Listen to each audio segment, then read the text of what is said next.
Creo que ahí está. Sí, vamos a descubrir acá.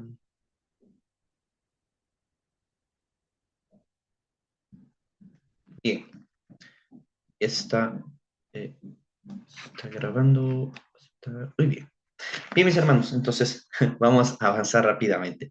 Hermanos, la clase, hermanos, continuando con el módulo de esta noche, tiene que ver con diferentes aspectos, sí, y podemos decirlo, variantes de la mayordomía. Hay mayordomía de todo, como lo decíamos en una introducción al inicio, cuando recién tocábamos el punto de la mayordomía. Hay una mayordomía, sí, en cada acción que nosotros realizamos. Y esta noche, hermanos, Dios mediante, intento tocar por lo menos 9 puntos que intenta abarcar todos estos aspectos de la mayordomía como tal. Sí, les voy a decir de forma breve, la mayordomía de la Biblia, la mayordomía de dones y talentos, mayordomía de nuestra mente, la mayordomía de nuestro cuerpo, de nuestro tiempo, la mayordomía de nuestros bienes, la mayordomía del hogar, la mayordomía eclesiástica y la mayordomía social. Sí, aquí hay algo interesante, hermanos, para nosotros tratar de avanzar en este punto.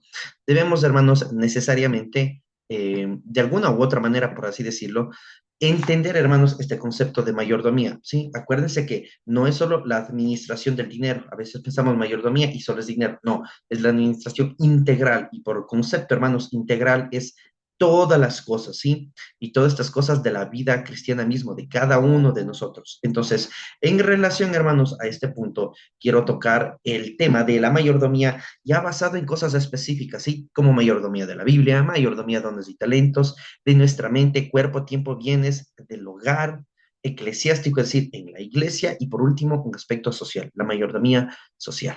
Entonces, mis hermanos, para cada uno de estos puntos vamos a irlo desarrollando en esta clase y me encantaría, hermanos, sí, que todos abramos nuestras Biblias. Es esta noche en donde me gustaría que todos participemos y yo voy a pedir ayuda a ustedes, sí, para ir leyendo cada uno de los pasajes bíblicos. Si ustedes lo tienen físico, amén, y si lo tienen digital, no hay problema, sí.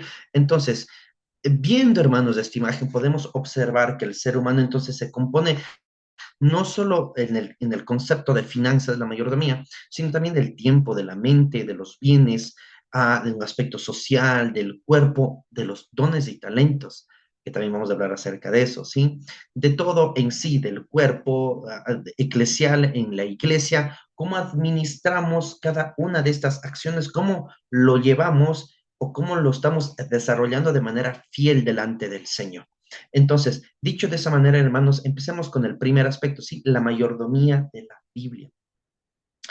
En el módulo hay un párrafo pequeño, sí, pero este incluso se podría extender más, ¿sí? El doctor Crane Kinner es uno de los eruditos del Antiguo Testamento y también del Nuevo Testamento, una persona emblemática en las ciencias bíblicas, es decir, una persona que sabe mucho acerca del Antiguo y del Nuevo Testamento específicamente, más sin embargo, lo que hace Crane Kinner, sí, es profundizar por lo menos en los evangelios en la mayordomía que vamos a hablar ahora sí de la Biblia. Y ustedes pueden ver, hermanos, en mi pantalla, yo he puesto a modo de argumentación. Quiero que cada una de estas mayordomías se vaya formulando en una argumentación. ¿Sí? ¿A qué me refiero con esto? Bueno, principalmente hablando en una argumentación, yo tengo fundamentos o lo que se llama premisas o también se llama como silogismos. Cada premisa, punto número uno, punto número dos, punto número tres y los puntos que sean necesarios me van a arrojar al final, ¿sí? A mi argumento final. Es decir, cómo yo desarrollo mi mayordomía hablando del aspecto de la escritura, de la Biblia. Incluso aquí hay muchísimas más, ¿no? Como la mayordomía de la oración, en fin, lo estamos viendo de forma general. Pero comencemos con la mayordomía de la Biblia, ¿sí? Vamos con la primera premisa. La primera premisa es, recuerden que cada premisa es consecuente a la anterior. Así que si la segunda no tiene relación con la primera, no es una argumentación sólida, ¿sí? Recuerden eso. Hay un libro muy bueno que se llama Tácticas del doctor George Gove, si no estoy mal, en donde me muestra que cada premisa, que cada silogismo tiene que necesariamente coincidir con la anterior. Si no coincide o se corta el hilo conductor o el hilo argumentativo, no es un argumento sólido y cualquiera puede refutar estos puntos. ¿Sí? Entonces, es por eso que yo en esta noche he puesto todas las mayordomías en forma de que, o a manera de que a manera de argumentación, ¿sí? Entonces, lo que vemos aquí son premisas y argumentos sólidos. Comencemos con el primero, la mayordomía de la Biblia. Punto número uno, ¿sí? Y antes de eso, antes de empezar diciendo uno por uno, mis hermanos, déjenme colocarle esto por acá, ¿sí?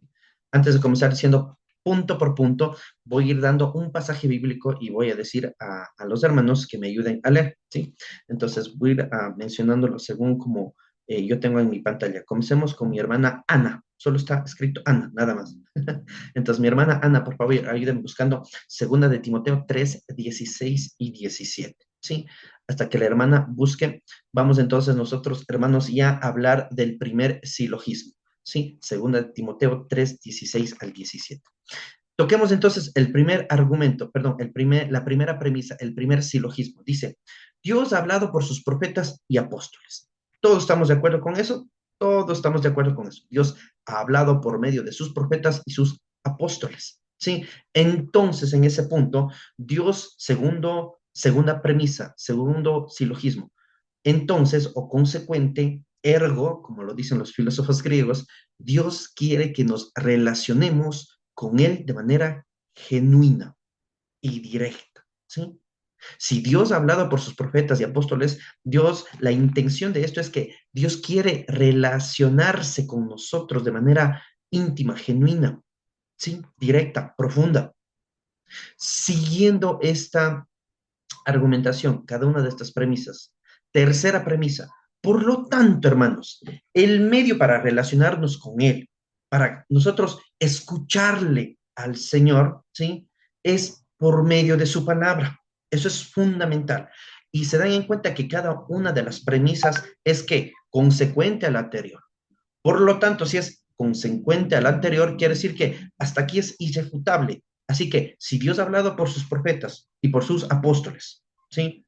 Entonces, eso quiere decir que Dios quiere relacionarse con nosotros de manera genuina, íntima, directa.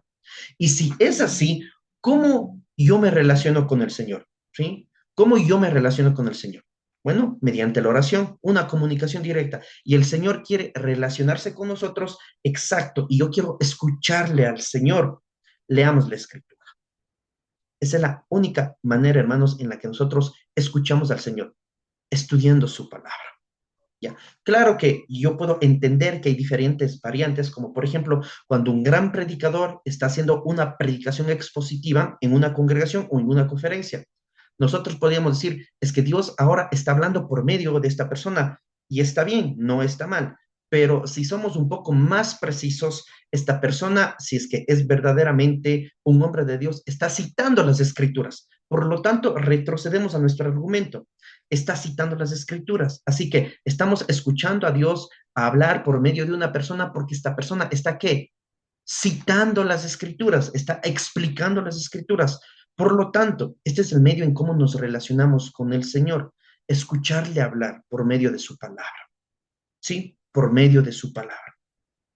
Cómo nosotros nos comunicamos con el Señor por medio de la oración y cómo el Señor se comunica mediante nosotros, cómo nos hace saber ¿sí? La voluntad de Él para nosotros al leer su palabra. Es sencillo. ¿Sí ven? Es sencillo. Siguiendo con la cuarta premisa. Bueno, entonces, yo verdaderamente sí quiero relacionarme con mi Señor, yo quiero hacer esto. ¿Qué debo hacer? Consecuencia del anterior, debo leer mi Biblia.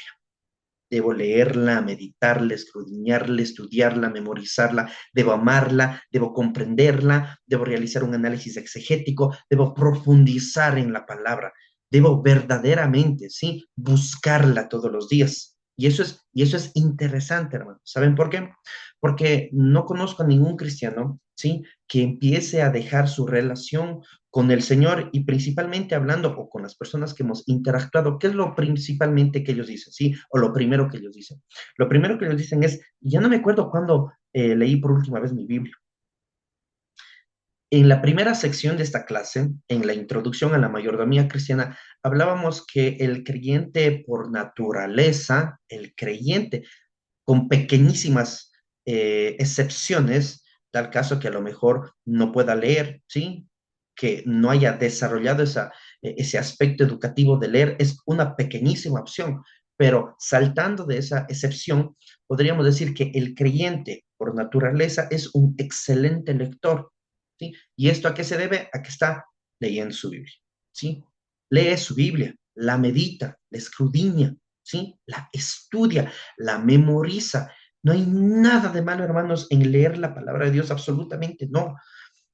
¿Y por qué afirmo esto? Bueno, porque hoy conocemos, sí, hoy en día, que dicen, bueno, ¿por qué leer la Biblia? ¿Por qué simplemente en vez de leer, voy a internet, sí, y escucho una serie de sermones y ya está, no leí la Biblia? ¿Por qué leer la Biblia cuando puedo pasar toda la noche afónico cantando himnos o canciones cristianas? ¿Por qué leer la Biblia? Vean qué perspicaz es el pensamiento humano moderno. Yo debo recurrir a la Biblia, ¿sí? Recordemos que en la Biblia Dios está entronizado. Jesucristo está entronizado en su palabra. Y cuando yo toco el término entronizado, es que Jesucristo en cada una, ¿sí?, de esas palabras está mostrándome su voluntad, hablándome, ¿sí? Es esa la forma en la que el Señor habla. No habla el Señor por medio de sueños, de visiones y cosas muy superficiales como esas, ¿sí? Y ya vamos a ir al aspecto de dones y talentos, en la cual también vamos a profundizar un poco en ese tema. Entonces, recordemos esto, el Señor no está utilizando un medio ahora de visiones, de sueños, de cosas por el estilo, sino que ahora se comunica el Señor por su palabra. Sí, escuchamos hablar al Señor por su palabra, escuchamos hablar al Señor por medio de un predicador, cuando el predicador es fiel a la palabra de Dios. Escuchamos hablar al Señor por medio de himnos eclesiásticos, es decir, por medio de himnos litúrgicos históricos por la historia de la iglesia, cuando este himno habla acerca de la teología bíblica. Entonces, es necesario, hermanos, recurrir a la escritura. Vean, es algo interesante, ¿no? Y justo aquí en Ecuador estamos, por lo menos en la parte de la sierra, estamos en vacaciones. Y yo recuerdo que cuando era pequeña había en las iglesias la escuela bíblica vacacional, sí, yo la amaba, sí, y esperaba ansiosamente porque me reunía con mis amigos, era interesante, era bonito, sí. Aparte de todo esto, yo recuerdo que en una de esas clases, un profesor de la escuela dominical nos hizo memorizar como 6 versículos, sí, si no estoy mal, era dos por cada día, ¿no? Y eran solo 3 días, entonces eran 6 versículos. Y eran versículos extensos, ¿sí? Eran versículos extensos. O podría decir, eran partes de la escritura extensas porque nos hacía memorizar 2, 3 versículos, incluso más por día. Y lo interesante de eso es cómo uno desarrolla la habilidad de memorizar, ¿sí? Y recuerden que memorizar la escritura no es saber Biblia, son dos cosas totalmente diferentes. Si usted memoriza todo el Salmo 109, amén, gloria a Dios, tiene una mente excepcional, hermano. Dele gracias a Dios por eso. Pero no por memorizarse, usted puede afirmar que sabe la Biblia. Son dos cosas totalmente diferentes, son lados muy opuestos, ¿sí? Dos cosas que no podemos confundir en ese punto. Mas, sin embargo, en la mayordomía de la Biblia, recordemos, hermanos, y usted hágase esa primera pregunta. En cada mayordomía yo le voy a hacer una pregunta de aplicación, ¿sí? ¿Y cuál es la pregunta de aplicación? Es esta. ¿Cuántos versículos usted ha memorizado en los últimos 3 meses? Vea, les estoy dando una ventaja. ¿Cuántos versículos usted ha memorizado en los últimos 3 meses? ¿Usted está leyendo su Biblia? Hay un pasaje de la Escritura que le confrontó. Hay un pasaje de la Escritura que paró usted de leer en su devocional y se botó al piso para llorar, ¿sí? O para ponerse en cuentas con Dios, o para decirle, gracias Dios, es tu palabra. Tembló delante de la palabra del Señor cuando usted abre la Biblia, ¿sí? En los últimos 3 meses, ¿cuánto ha memorizado de la Escritura? Eso habla mucho de la mayordomía, ¿sí? En mi vida, la mayordomía de la Biblia. Por ende, hermanos, todas estas premisas reflejan mi argumento final. Yo debo tener mi tiempo devocional. No hay nada, hermanos, esto es fundamental, no hay nada que pueda suplantar su tiempo devocional. No, mira, Daniel, es que estoy en una serie de sermones, uy, de un doctor en teología. Pues está muy bien, sí, pero eso no debe suplantar su tiempo devocional privado con el Señor. ¿Y qué es mi tiempo devocional con el Señor? Usted, hermano, hermano y mi hermana, debe determinar, ¿sí? ¿En qué día, en qué hora, en qué momento? usted va a sacar un tiempo para estar a solas con el Señor. Yo he conocido de personas que se levantan muy de mañana, entre las 5 o 6 de la mañana. Amén, gloria a Dios, qué linda disciplina de levantarse muy temprano. He conocido personas que incluso están muy horas altas, muy altas horas de la noche, perdón. Pues también, sí, genial, qué linda forma de no tener sueño pronto. Admiro también ese tipo de personas. He conocido hermanos que se levantan de madrugada y amén, sí, pero no necesariamente porque yo me levante en la madrugada es que Dios en la madrugada nos escuche mejor, no, hermano. Sí. Pero si usted quiere hacerlo en la madrugada y siente y ve que es el único tiempo en el que no le entra mensajes, nadie le molesta, su jefe lo deja de escribir, su familia le deja de molestar o cosas, molestar en el sentido positivo o cosas así, hágalo, ¿sí? Pero usted debe separar un tiempo durante el día en el que usted y aquellos que son casados, ustedes y sus familias, es decir, su esposa, sus hijos, se reúnan para leer la escritura. Acto seguido, reflexionar en la escritura. Acto seguido, memorizar ciertos pasajes de la escritura. Y acto seguido, saber cómo uno es confrontado y aplicar esto de la escritura, lo que yo he leído. ¿Sí? E incluso algunos se van muchísimo más allá. En el siglo XIV surgió un pequeño grupo, lo puedo llamar así, o movimiento, incluso es mucho más anterior a eso, que se denomina los puritanos. Los puritanos nacen esencialmente del seno de la Reforma, pero es interesante al ver que estos puritanos, ya su nombre nos dice mucho acerca de ellos, no es que eran los más puros, no, sino que ellos tenían disciplinas espirituales, no tanto legalistas, sino más bien yo diría disciplinas espirituales amorosas. Ellos tenían el emblema o la frase, ¿no? Emblemática de ellos, de tener una vida piadosa. Memorices eso. Una vida piadosa. Daniel, ¿qué es una vida piadosa? Eso es una vida piadosa, hermanos. ¿Saben qué? Eso, que usted ore genuinamente al Señor. Que en su oración no le pida, Señor, por esto te pido, por esto, por esto, por esto. No hay nada de malo en eso. Pero imagínense, ha dedicado media hora y ha pedido al Señor tantas cosas, ¿sí? Tantas cosas por su trabajo, por su familia, que me duele el pie, Señor. El otro día me levanté y medio que me mareé, ayúdame en mi salud. Y no hay nada de malo en eso, no me malinterprete. Pero a la final, media hora habló de usted, de usted, de usted, de usted. Habla acerca, ¿sí? Habla acerca de su vida privada con el Señor. Pídale por las áreas de su vida que tienen que ser mejoradas. Señor, hoy leí este pasaje de la Escritura y verdaderamente me conmueve, me duele profundamente porque sé que he sido infiel en esta área de mi vida. Te ruego que me ayudes en esto. Así que los puritanos tenían un emblema, ¿sí? Una vida piadosa y eran y fueron grandes hombres de Dios, un gran ejemplo a lo largo de todos los años de la historia de la iglesia en teología histórica, ¿sí? Entonces, en la mayordomía de la Biblia, yo puedo entender, sí, y puedo razonar y comprender el argumento final. Hermanos, no hay nada que pueda suplantar nuestro tiempo devocional privado, nuestra intimidad con el Señor. No cambie su tiempo devocional por cualquier otra cosa a menos que sea en extremo, ¿no? Un acto extremo que usted tenga que viajar, me invento, ¿no? 2 días enteros, me invento en bus, y es complicado leer. Bueno, incluso ahí sí podríamos hacerlo, pero solo en actos extremos o en acciones extremas. Pero hermanos, de ahí a partir de eso, usted no debe quitar su tiempo devocional. Su tiempo devocional es usted y el Señor, ¿sí? Y claro está, a esto me refiero en un momento donde usted medita profundamente, ¿sí? En el trabajo a veces no podemos meditar profundamente en el Señor, ¿sí? No puedo decir a mi jefe, hay un momento, voy a hacer mi devocional y voy a coger mi Biblia y voy a estudiarle, deme media hora. No puedo hacer eso. ¿Sí? No puedo hacer eso. Por eso me refiero a un devocional privado, un tiempo específico.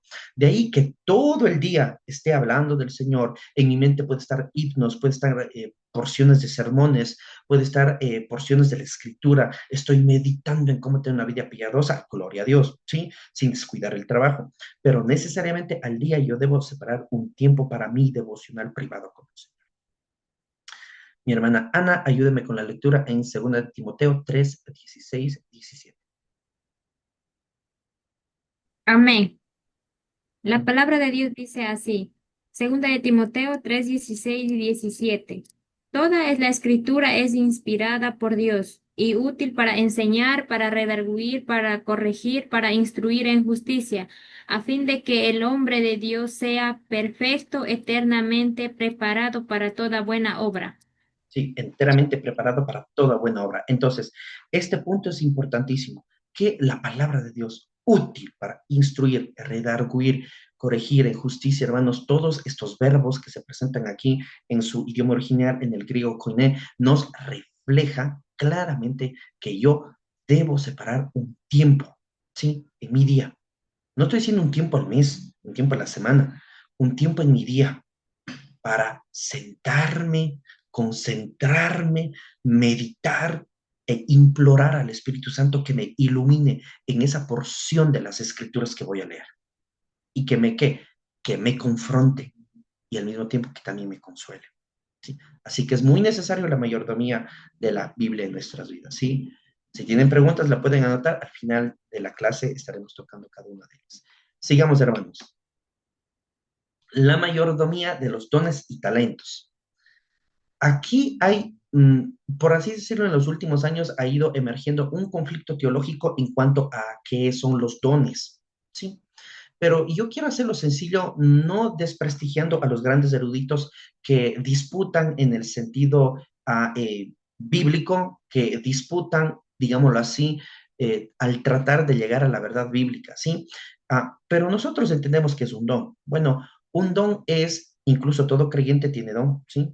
Los dones son propiciados o dados por medios del Señor, ¿sí? Mediante el Espíritu Santo, el cual hace la obra, de alguna otra manera, de sellarnos, ¿sí? Una vez y para siempre. Y los talentos son las habilidades, de alguna u otra manera, que usted las desarrolla, ¿sí? Algunos son muy hábiles en tocar instrumentos, unos tienen una voz excepcional, no debemos confundir, ¿sí? Esos habilidades con dones o talentos con dones. Ahora, esa es la explicación teológica de dones y talentos. Y si nosotros podemos ir investigando y profundizando un poco más en cuanto a la mayordomía de los dones. Miren, hermanos, todo creyente tiene un don, ¿sí? ¿Usted no sabe cuál es su don? A mí me habla mucho acerca de eso. Si usted no sabe y no ha identificado todavía su don, hermanos, eso quiere decir que usted no está siendo activo en su congregación. Y si usted es activo en su congregación, no sea, yo siempre he dicho, sino como el cristiano turista que viene de vez en cuando, o el cristiano aislado. ¿Cuál es ese tipo de cristiano que yo le he puesto ese nombre, no? El cristiano aislado es este que llega justo cuando comienza el culto, no saluda a nadie, no conoce quién es, no saben quién es la mayoría, se sienta al final o en el medio o en algún lugar donde no sea menos visto, termina, dice amén y sale corriendo. Oye, hermano, quédese para tomar una taza de café. No, es que estoy ocupado, disculpa, me voy. No conocen ni siquiera el nombre de los hermanos, les trata por hermanos porque no conocen ni siquiera su nombre. Entonces, usted debe entender eso. Si usted es ese tipo de creyente, hermano, yo le ruego que le pida al Señor que le cambie en esa área de su vida. Usted debe relacionarse con sus hermanos en la fe. No sé si usted, hermano, esté de acuerdo conmigo, pero este punto es interesante. Yo trabajaba en un lugar, sí, donde la gran mayoría de mis compañeros, de los cuales hice muy buenos amigos también, de mis compañeros y algunos amigos, no eran creyentes, sí, por decirlos todos. Y hace algún tiempo, hace algunos años, el Señor ha sido tan bueno conmigo, me ha dirigido a otro lugar, sí, casi en la misma línea de la profesión que el Señor me ha permitido estudiar, sí, y me ha ayudado. Y en ese lugar, el 60% son cristianos. Entonces, ha sido mucho más llevadero el trabajo, hermanos. Es mucho más llevadero el trabajo, el lugar de trabajo. Nos apoyamos mutuamente. Cuando algo sale mal en el trabajo, cuando todo mundo tenemos estos pequeños conflictos laborales. Sí, no hay trabajo perfecto, créanme. Incluso el pastor, podríamos decir, ay, ser pastor, qué genial que estar ahí y solo leyendo la Biblia. Uy, hermano, no saben a lo que se refieren en eso. Pero el trabajo se vuelve un poco más llevadero cuando usted tiene que, hermanos en la fe. Cuando pasa algo, usted ya no solo se frustra y se queda pensando. Viene mi hermano en la fe y me dice, Daniel, mira, sabemos lo que tenemos que hacer. Nos alejamos un rato y una oración de 10 segundos, Señor, confiamos en ti plenamente. No sabemos por qué pudo haber pasado esto. No estamos siendo negligentes en nuestro trabajo, pero ayúdanos, danos sabiduría en este conflicto que está sucediendo. Y hermanos, el trabajo es más llevadero. Sí, hermoso. El trabajo se hace más llevadero. Y nuevamente, no sé si le ha pasado a usted, pero yo anhelo, a mí me encanta, me gusta, espero ansiosamente los días jueves por la noche y los días domingos por la mañana. Veo a mis hermanos, les veo felices, uno más contento que otro, aunque esté lidiando conflictos y problemas, yo les veo felices, radiantes. Y ellos son los que me impulsan a mí, ¿sí? En mi vida cristiana, los que me dan consejos, ¿sí? Dice, mira, Daniel, ¿y cómo te va en tu trabajo? Ah, sí, sí, sí, qué lindo, ten mucho cuidado, eres joven en esto. Wow, gracias, hermano. Y yo amo a mis hermanos. Punto principal, usted debe amar a sus hermanos. En el concepto de la mayordomía de los dones y talentos, un don se desarrolla cuando usted es un miembro activo en la congregación, ¿sí? Se desarrolla de esa manera porque Dios ha dado los dones a todo creyente. Usted no sabe su don, usted no se está relacionando en la manera o en la forma en la que el Señor quiere que usted lo haga, ¿sí? Recordemos que los dones no se pierden, ¿sí? Se descubren en el ejercicio eclesiástico natural. Cuando yo digo ejercicio eclesiástico natural es que usted asiste a a la congregación, hermano. Si usted no asiste a la congregación y pone mil peros, porque siempre van a haber excusas. Alguien dijo en alguna ocasión, desde que se inventaron las excusas, todo mundo sale bien parado, ¿sí? Entonces, no hagamos eso, hermano. Si usted trate, hermanos, vea la forma en cómo usted puede congregarse. No dejemos de congregarnos según algunos tienen por costumbre, ¿sí? Y en cuanto a sus talentos, a ver, usted puede tener un talento excepcional, ¿sí? Pero yo quiero ir un poco más allá. No solo quiero hablar de eso a modo de concepto, leer y pasar rápido. No. ¿Cómo usted actuaría si descubrimos un grupo de jóvenes dentro de nuestra congregación, de su iglesia, pongámoslo así, que son muy talentosos con el piano, con la guitarra y con el bajo y tienen una buena voz? En fin, ¿cómo reaccionaríamos? Bueno, la reacción humana es, oye, ellos saben tocar muy bien, entonces ya le ponemos al frente de la alabanza, lo que comúnmente se hace en algunas congregaciones. Eso está mal. Sí, ya le iba a saltar aquí, va a decir, ¿cómo está mal? Está muy mal. A menos que estos jóvenes hayan nacido de nuevo verdaderamente. Hermanos, usted y yo, sí, espero no ser tan, eh, no soy tan viejo, tampoco soy tan joven, pero usted y yo fuimos jóvenes. Y sabemos que es difícil lidiar con jóvenes, ¿sí? Y al mismo tiempo sabemos que uno cuando fue joven no buscó principalmente las cosas del Señor. A veces como que nos involucrábamos en algunas cosas, pero nuestra mente a veces estaba, por lo menos en mi caso, si yo vine a mi Señor a los 18 años, aunque crecí en un hogar cristiano, el Señor me salvó a mis 18 años en la universidad por su gloria y para su gloria, nada más. ¿Sí? Pero tengamos esto en mente, no porque yo tenga un buen talento o porque un joven tiene un buen talento, viene alguien nuevo a la iglesia, ha pasado 6 meses y ya le consideramos hermano y que suba a tocar porque toca muy bien un instrumento. Mucho cuidado con eso. Usted debe saber cómo administrar y llevar la casa del Dios vivo, ¿sí? Y no haga eso. Hay algo en la teología histórica que se llama el catecumeno o el catecumenado. ¿Qué es el catecumeno en los primeros años de la iglesia primitiva? Por lo menos en los primeros 6 siglos de la iglesia en la época patrística, ¿sí? El catecumeno era el nuevo creyente que asiste a una congregación de manera regular, pero que tiene que esperar a por lo menos 2 años para conocer, ¿sí? Todo lo que vendría a ser doctrina, lo que hoy nosotros llamamos como enseñanza, ¿sí? Entonces, después de esos 2 años, recién era candidato para ser bautizado y recién ahí él podría ser considerado miembro activo de la congregación. Lo dice el mismo Spurgeon, ¿sí? Considerado como el príncipe de los pastores en este sentido humano. El doctor Spurgeon en Londres es un gran predicador, fue un gran predicador del siglo XVI en Londres, cuando él desarrolló una estrategia similar, ¿sí? Para no subir al púlpito o hacer subir a personas al púlpito solo por su talento. Esto molesta a muchos. Una vez alguien dijo, pero mire, Daniel, tengo 4 jóvenes que son excepcionales en los instrumentos. Bueno, la respuesta es, Regularmente va a la iglesia, a veces sí, a veces no, pero cuando son eventos de jóvenes o aniversarios están ahí siempre. No, ni siquiera duden en hacerlo subir, no lo hagan, porque eso, hermanos, eso es lo que daña el cuerpo de Cristo. Cuando pensamos que personas solo por sus talentos deben estar al frente, no es así. Si eso fuese así, yo traería músicos excepcionales del mundo para que toquen todos los domingos en nuestras congregaciones. Así que ven que es difícil, no es sencillo como parece. ¿Sí? No solo son 2 o 3 párrafos como tenemos en el manual y listo, se terminó. No es tan sencillo como parece. Y en el contexto de los dones, ¿sí? A ver, Primera de Corintios lo expresa claramente, casi todo el contexto de Primera de Corintios.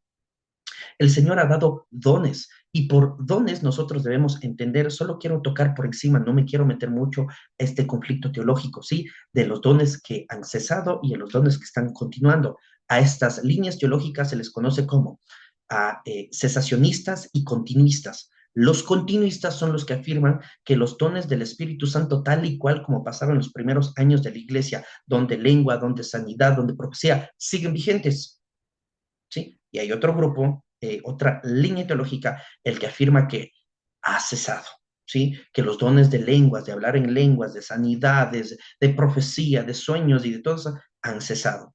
Personalmente, hermanos, ¿sí? Personalmente, es una postura personal, teológica personal, creo fielmente que estos dones como el don de sanidad, como el don de hablar en lenguas, como el don de profecía y todo lo demás, han cesado. ¿Según quién? Según la historia de la iglesia, ¿sí? Según lo que nos ha ido mostrando la historia de la iglesia. Entonces, es un dato interesante y lo podemos discutir en las preguntas y respuestas, pero usted debe saber y entender esto, ¿sí? Todos tenemos un don. ¿No sabe su don? Habla mucho de su relación con su iglesia local y de tener mucho cuidado, ya que hermanos, su talento, si usted le pertenece a Cristo, si ya no es un nuevo en la fe, no es un neófito en la fe, si usted ha avanzado firme en la fe, ha luchado algunas batallas y ha salido victorioso por la palabra del Señor y para la gloria de Cristo, amén. Usted puede con su talento también y más su don ser un buen instrumento en las manos de Dios. Pero no crea que solo por tener un buen talento, entonces yo debo servirle al Señor con este talento y incluso usted no ha nacido de nuevo, mucho cuidado con eso. Y muchos otros conflictos más que pueden suceder. Sí, voy a rogar. Sí, sí, ¿alguien habló? ¿No? Ok, vamos a continuar. Voy a rogar a mi hermano José Lema. Sí, hermano José Lema. ¿Está aquí José Lema? Que me Amén, mi ayude hermano. en el Salmo 1, versículo 2. Amén. Listo. Sí, Salmo Eh, 1. la palabra de Dios dice así en Salmos 1, versículo 2, mi Ujú. hermano. Ya. Sí. Dice, sino que en la ley de Jehová está su delicia, y en su ley medita de día y de noche. Palabra de En Dios. una, amén. En una relación que nosotros comprendemos, ¿sí? En esta relación de la mayordomía de los dones y talentos, usted, hermano, debe comprender profundamente, todos aquí en la sala, debemos comprender que para el desarrollo de nuestros dones, ¿qué estoy afirmando? Que usted es salvo, que usted ha venido a Cristo. Yo no puedo decir, todos tenemos dones si usted no ha venido a Cristo.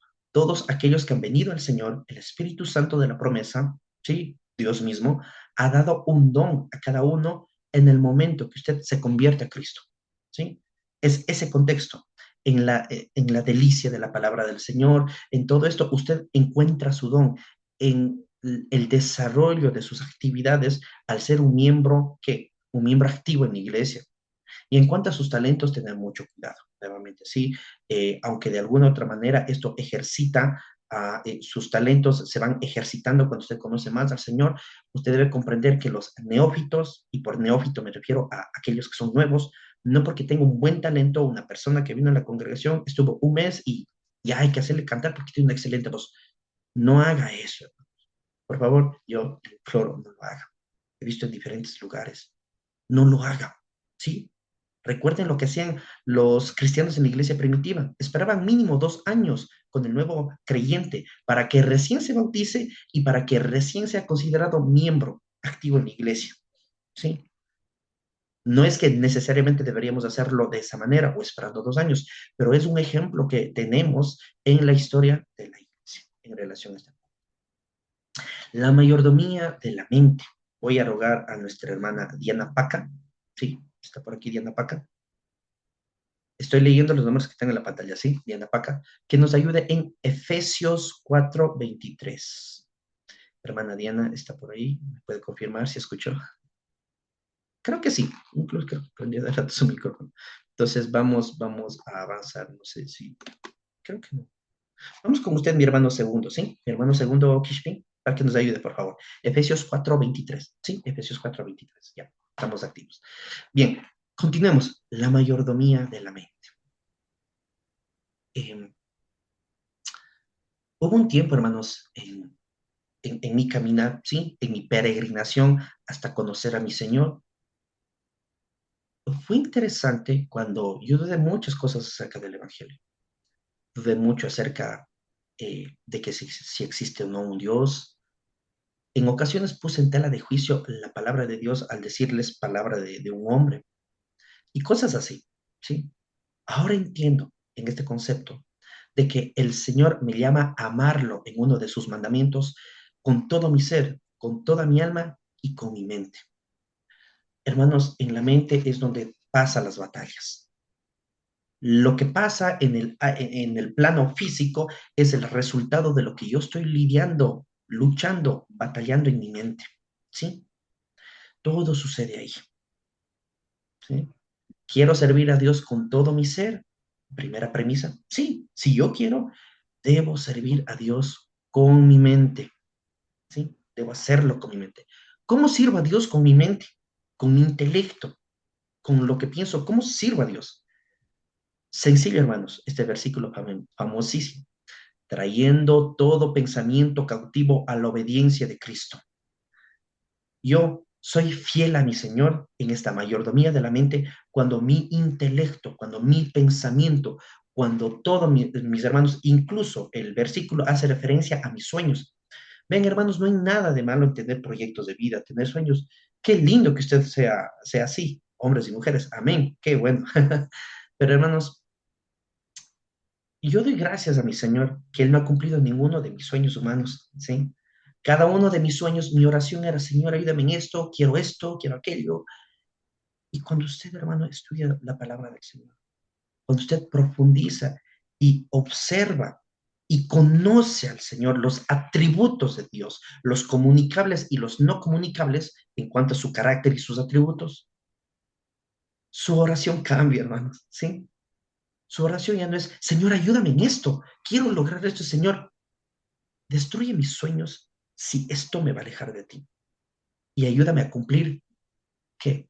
Tu propósito en mi vida. Y aquí viene algo interesante, esa frase muy romántica, ¿no? Digo, tu propósito en mi vida. Pero cuando el Señor a los que somos profesionales, ¿no? A los que estamos estudiando o han estudiado ya, Señor, yo quiero entrar a este lugar a trabajar, es excelente, paga muy bien, horarios, wow, buenísimos. ¿Qué más dan aquí en Ecuador? El décimo.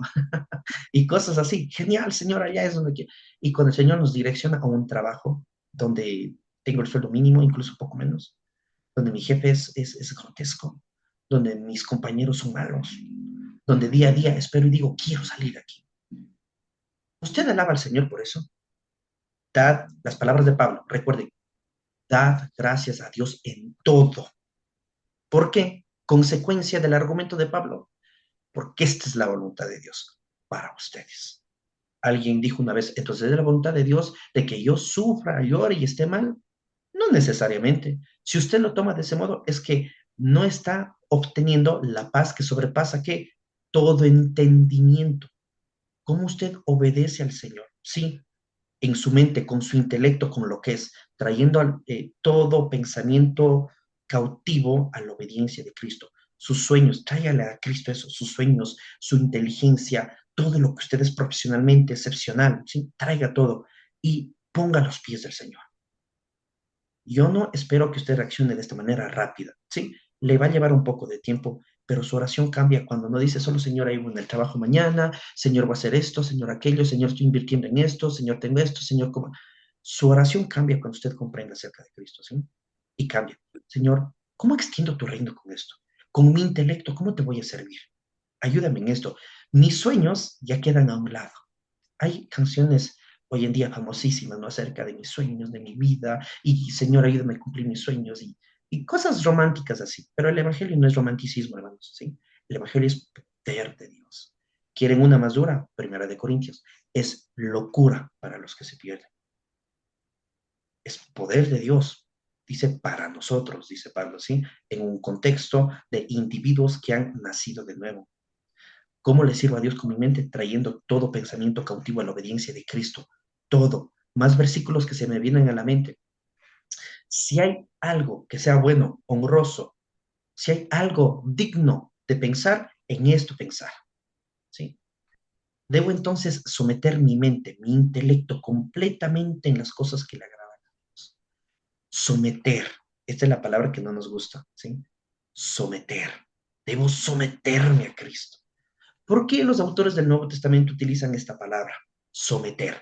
¿Por qué no dice solo debo obedecer al Señor?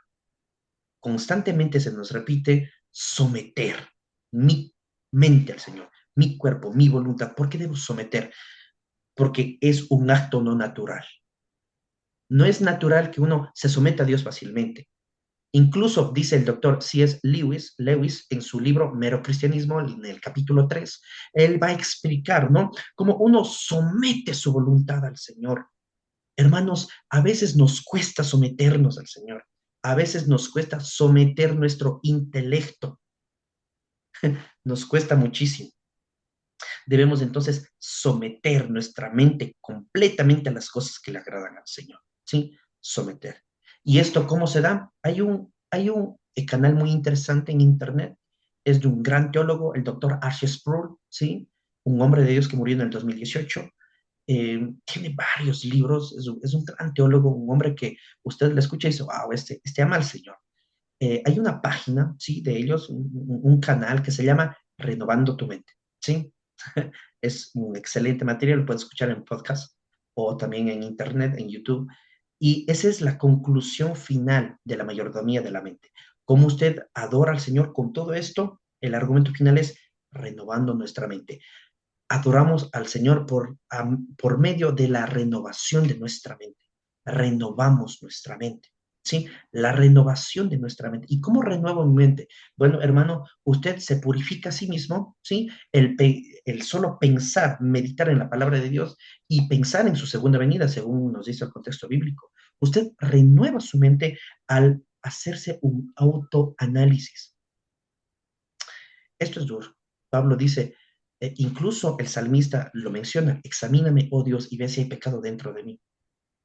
Pablo se enoja, ¿sí? En su carta a los romanos dice, examínense ustedes a ustedes mismos, ¿sí? Debemos examinarnos cómo adoramos a Dios en la mayordomía de nuestra mente por la renovación de nuestra mente.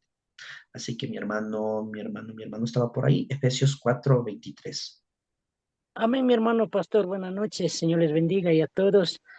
Efesios 4:23 dice la palabra de Dios, y renovaos en el espíritu de vuestra mente, dice la palabra de Dios.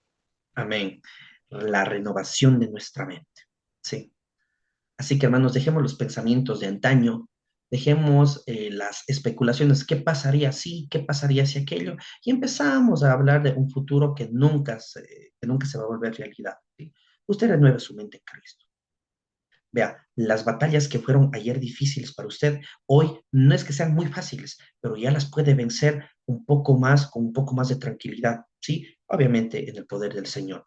Los conflictos que ayer a usted le sofocaban, hoy en día ya no son tan complicados. Ha tenido la victoria en ciertas áreas de su vida. Amén. Sí, por la renovación de su mente. Recuerden que cualquier batalla comienza en nuestra mente. ¿Sí? Recuerden que cualquier conflicto comienza en nuestra mente. Y como decía el doctor John MacArthur, el hecho de pensar cosas que no agradan a Dios es como un arquitecto, ¿sí? En nuestro contexto, como un albañil que poco a poco va levantando un ladrillo. Uno no es nada, dos, tres, cuatro no es nada, pero si le dejamos mucho tiempo, ¿sí? A que nuestra mente divague muchas cosas, llegaremos a vislumbrar una pared de concreto o de ladrillo muy grande que se nos hará difícil, ¿sí? Tumbarla. Así que adoramos a Dios en la mayordomía de nuestra mente con la renovación de nuestra mente, trayendo todo pensamiento cautivo a la obediencia de Cristo. Avancemos un poco más. La mayordomía del cuerpo, ¿sí? Vamos a rogar a nuestra hermana Kerly, Primera de Corintios 3:16. Primera de Corintios 3:16. Mientras buscamos ese pasaje bíblico, vayamos, hermanos, ya a la argumentación. Dice así: quiero servir a Dios con todo mi ser, claro, consecuencia a ese primer silogismo o a esa primera premisa es, bueno, si yo quiero servir a Dios con todo mi ser, debo servirle a Dios con mi cuerpo, ¿sí? ¿Cómo le sirvo a Dios con mi cuerpo? Sustentándolo, hermanos. Primero, sustentándolo y al mismo tiempo limitándolo. Yo he puesto aquí una palabra, si usted puede leer su pantalla, en mi diapositiva, he puesto no el ascetismo. ¿Qué es? Usted se preguntará, bueno, hermano, ¿y qué es eso? Como lo decimos coloquialmente, no eso con que se come bien, hermanos. El ascetismo se remonta a siglos, al siglo II, al siglo III de la historia del cristianismo. Estamos hablando desde el año 300, entre el año 300, 400 y 500. En esos años después de Cristo, ¿sí? Es interesante ver cómo un grupo de personas pensaban que si yo mortifico mi cuerpo, esa es la forma en cómo yo voy a ganar las batallas en el pecado.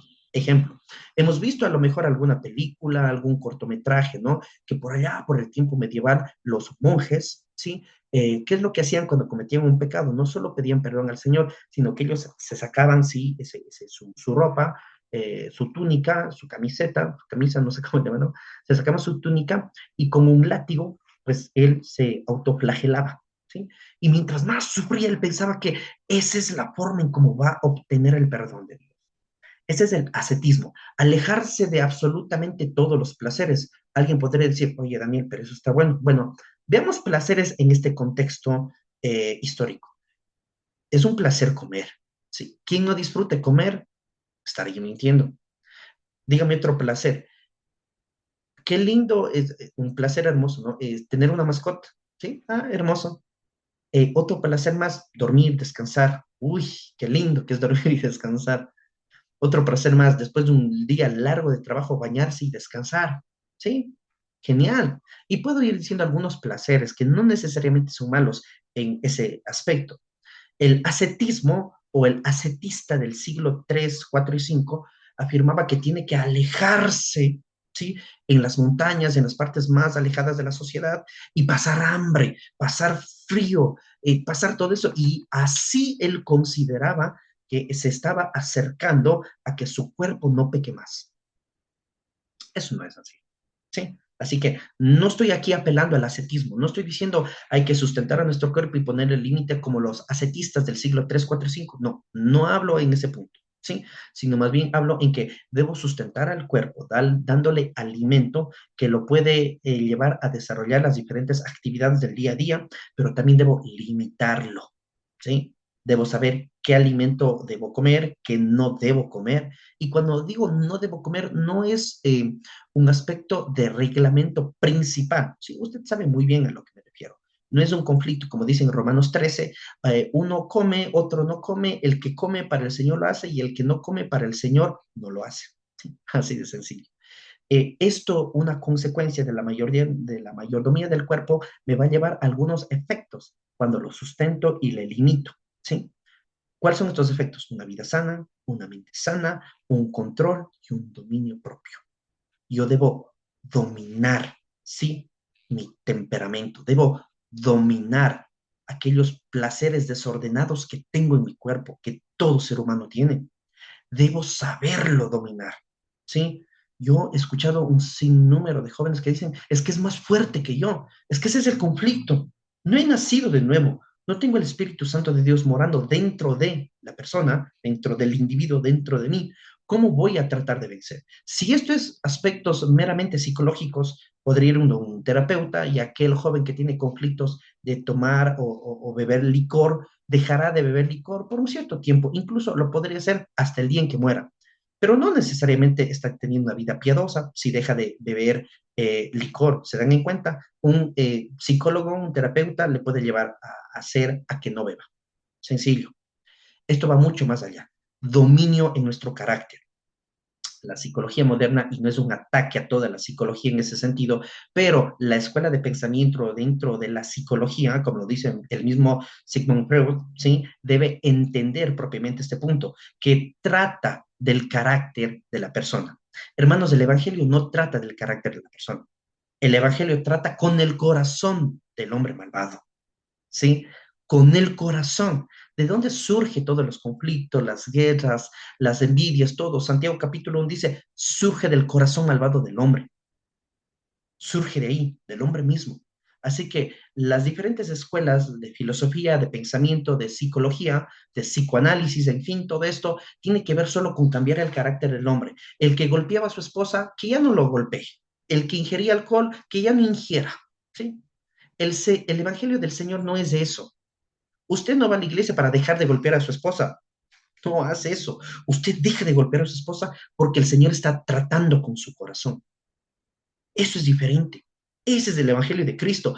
Va al meollo del asunto. No quiere que usted ahora pase a ser solo un buen ciudadano, ¿sí? Sino que trata el Evangelio con el corazón. Ese es el efecto de la mayordomía del cuerpo. Mente sana, una vida sana, un dominio propio, ¿sí? Y esto a su consecuencia o a su consecuente tiene que ver con una rendición de cuentas. Rinda cuentas a Dios. Hermanos, es muy bíblico rendir cuentas a alguien. En nuestra congregación tenemos este desarrollo o esta actividad, ¿sí? De una rendición de cuentas, por lo menos a los líderes de forma obligatoria y algunos de forma voluntaria, ¿sí? ¿Por qué una rendición de cuentas? Porque uno puede compartir con un hermano maduro en la fe, incluso si le lleva más años y si ya tiene un matrimonio sólido y si tiene un buen testimonio en la sociedad. Qué lindo que ese hermano, de alguna otra manera, me pida rendición de cuentas, me diga, bueno, Daniel, tú me comentaste hace 3 meses que luchaste, que estás luchando con este pecado. ¿Cómo avanzaste en tu vida? ¿Quieres que te ayude a orar por esto? ¿Cómo estás avanzando en esta área de tu vida? Una rendición de cuentas y principalmente una rendición de cuentas a Dios sobre mi cuerpo, sobre mi dominio, sobre cómo estoy sustentando el cuerpo que el Señor me ha regalado, sí, que me ha dado.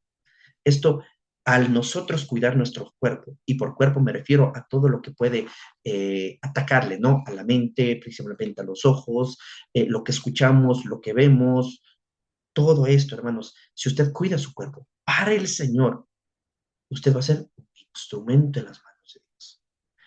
Todos estamos de acuerdo, hermanos, en esta noche, en esta aula. Qué lindo es ver a un joven que esté entregado al Señor, pero que verdaderamente ame a Cristo. Qué hermoso, hermanos, ver un joven que ame al Señor, que sus planes, sus desarrollos, sus sueños, que su vida universitaria o que su vida en el colegio o en cualquier cosa esté direccionado con querer agradar al Señor. Qué hermoso, hermanos. Qué lindo que es ver eso. Amén por estos varones del Señor y por estos jóvenes que están buscando verdaderamente al Señor. Que debemos decirlo muy lamentablemente, que no debería ser así, pero que es de nuestra sociedad, son pocos, ¿sí? Muy pocos. Roguemos al Señor para que el Señor toque el corazón de nuestra juventud, ¿sí? De nuestros jóvenes, de nuestras congregaciones. Vamos con Primera de Corintios 3:16.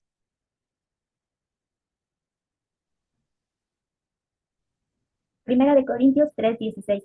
Dice, ¿no sabéis que sois templo de Dios y que el Espíritu de Dios mora en vosotros? Amén. Es un versículo muy conocido, ¿no?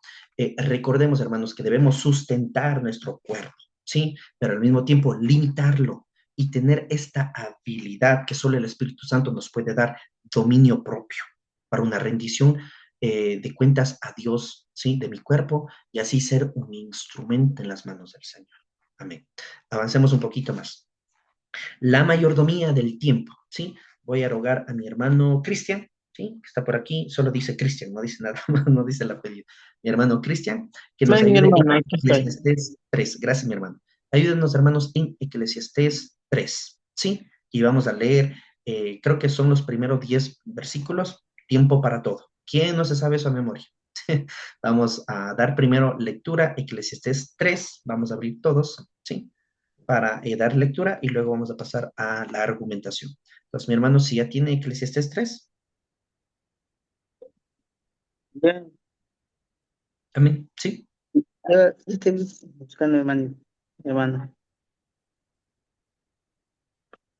Eclesiastés 3 me dijo. sí, Bien, mi hermano, aquí está. Palabra ya. de Dios, Eclesiastés 3, todo su tiempo. Todo tiene su tiempo y todo lo que se quiere debajo del cielo tiene su hora. Tiempo de nacer y tiempo de morir. Tiempo de plantar y tiempo de arrancar lo plantado. Tiempo de matar y tiempo de curar. Tiempo de destruir y tiempo de edificar. Tiempo de llorar, tiempo de reír. Tiempo de endechar y tiempo de bailar. Tiempo de esparcir piedras y tiempo de juntar piedras. Tiempo de abrazar y tiempo de abstenerse de abrazar. Tiempo de buscar y tiempo de perder. Tiempo de guardar y tiempo de desechar. Tiempo de romper y tiempo de coser. Tiempo de callar y tiempo de hablar. Tiempo de amar y tiempo de aborrecer. Tiempo de guerra y tiempo de paz. ¿Qué provecho tiene el que trabaja de aquello en que se afana? Yo he visto el trabajo que Dios ha dado a los hijos de los hombres para que se ocupen en él. Amén, hermano. Sí, hasta aquí. Muy bien. Em, Todas estas temporadas, sí, tienen que ver con el carácter del hombre. No es necesariamente que usted tiene un tiempo para matar y un tiempo para sanar. No habla en matar en el sentido de asesinar, sí. Veamos la palabra en el hebreo original. Recuerde que uno de los 10 mandamientos es no matarás y la palabra aquí es asesinar, sí. Dice no asesinar, sí, no asesinar. Y esto nos lleva a otro punto que después tocaremos, creo que en el tiempo de preguntas y respuestas. Pero regresando otra vez, sí, todos aquí encontramos 24 temporadas, como lo manifestaba el doctor Marty Jones. Hay 24 temporadas, sí, y muchísimas otras más, claro está, en la vida del ser humano. Imagínense, una de estas me gustó mucho, ¿no? Tiempo para amar y tiempo para odiar. Y no habla necesariamente del amor eros, sí, de pareja, sino incluso puede ser este tiempo en el que usted, bueno, considere en su amigo, lo traiciona, le queda mal, y aunque usted no verdaderamente lo odia en un inicio, en su impacto, sí lo molesta, ¿sí? Sí lo molesta. ¿Tiempo para qué? Dice tiempo para cosechar, tiempo para plantar. Hay un tiempo para todo, ¿sí? La mayordomía del tiempo. Primer silogismo. Quiero servir a Dios con mi tiempo, es decir, con mis años, con los años que Él me ha regalado, ¿sí? Sobre esta tierra. Debo saber ocuparme en la extensión del reino de Dios en el tiempo, ¿sí? Quiero servir al Señor con mi tiempo.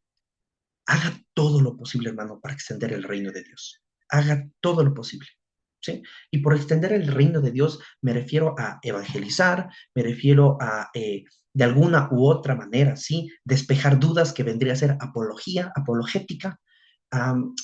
Usted hable del Señor en el lugar en el que esté y verán, cuando llego a este punto, siempre surgen las preguntas, bueno, ¿y cómo lo hago? No podría darles yo una herramienta, por así decirlo. ¿Por qué? Bueno, la cuestión es ¿por qué? Porque el Espíritu Santo de Dios que mora en ustedes les va a dar las herramientas necesarias y Él los llevará a el momento oportuno para hablar, el momento oportuno para callar, el momento oportuno para defender el Evangelio, el momento oportuno para ¿qué? Dejar a un lado. Todo eso hace el Espíritu Santo con ustedes. Quiero servir al Señor, ¿sí? A mi Dios. Con mi tiempo, si usted quiere, bueno, hermanos, trate de ocuparse de la extensión del reino de Dios. ¿Cómo lo hago?